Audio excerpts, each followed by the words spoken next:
Hi, it's Polly Bray. I'm just going to teach you how to make a pumpkin pie from scratch, the actual pumpkin. Then we would proceed to just cut it in half, which I've already done that with a big pumpkin. Once you cut it in half, you want to go ahead and have a nice big spoon. I'm sure this is probably like a salad spoon, but I use it for my pumpkin scooping. And you're just going to scoop out all of the insides. You want to make sure that you get all of the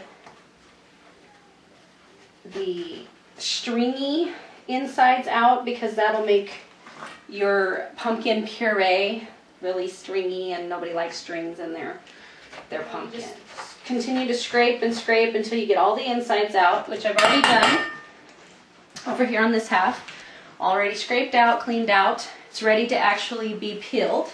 And it's easier to peel it when it's in this form. You want to have it cut in half or fourths, because if you try to cut it first, then it's a lot harder to get the skin off without dropping it or cutting yourself. So you're just going to proceed to just peel it like you would a potato or any other vegetable that needs the skin off. And then once you get it bare, you're going to go ahead and you're just going to cut it up. And I've already done the cutting.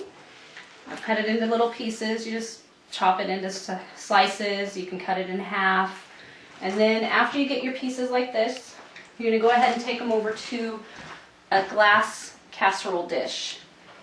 You always want to put a little bit of butter in there, because you don't want the pumpkin to be sticking to the bottom of the pan, and it just makes a big mess, if any baker knows already. And then you're going to place them all in there. You're just going to line them up, and then you're going to brush them with some more butter. Now it takes about 40 minutes to an hour at 400 degrees, so make sure that you have your oven preheated. And you're going to place that into the oven, and you're just going to cook it for that hour time. When it's done cooking, it's going to look like this. It's going to be a paler yellowish color, and it's going to be soft and tender to the touch. Real easy to form. Innards are very good. And you're just going to take it. I like to call this my musher. Not quite sure what it's actually used for, but it's for mushing pumpkin in my house.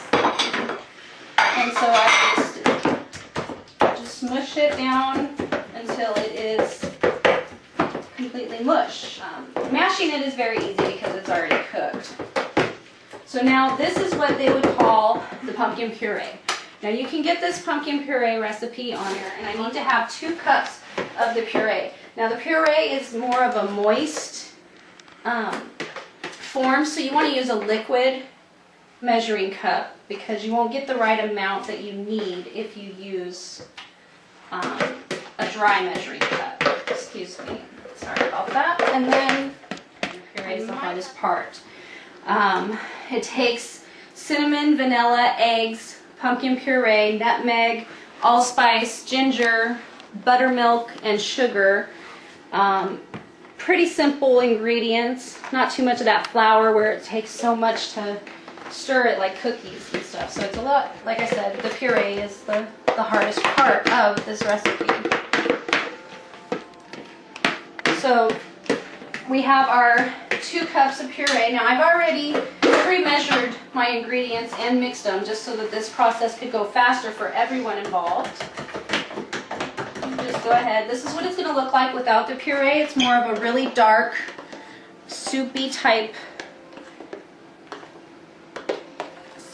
recipe inside. And I'm just going to mix it in really well.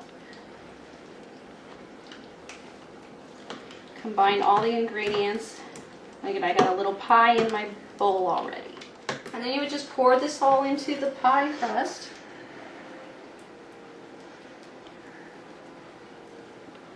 And you have yourself a pumpkin pie ready to be going into an oven. Now after the puree, you need to change your temperature to 350 degrees, because the pie only cooks on 350 degrees.